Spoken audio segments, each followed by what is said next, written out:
Maithili express की शानदार प्रस्तुति। बोली बोली सरस्वती मैया की जय।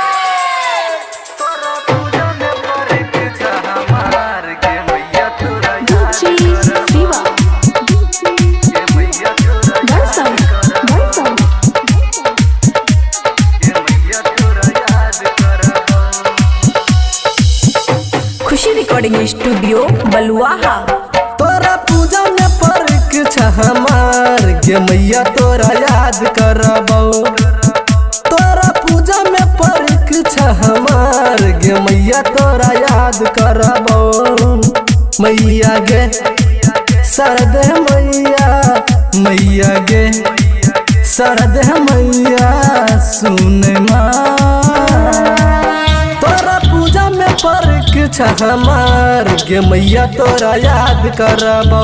तोरा पूजा में परीक्षा हमार गे मैया तोरा याद करबो। मैया गे सरदे मैया, मैया गे सरदे मैया सुन माँ। तोरा पूजा में परीक्षा हमार गे मैया तोरा याद करबो। मैया गे सरदे मैया सुन माँ।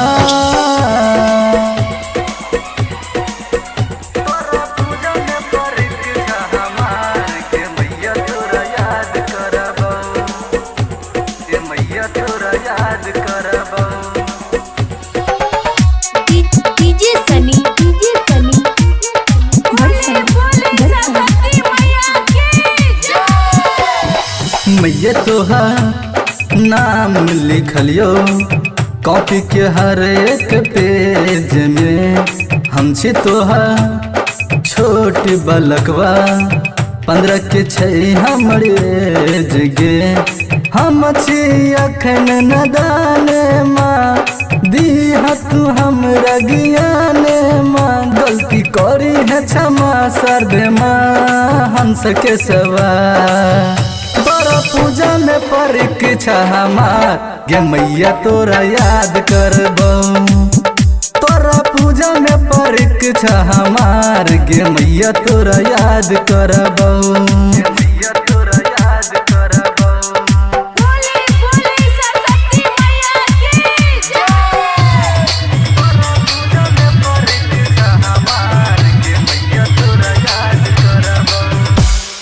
डीजे शिवा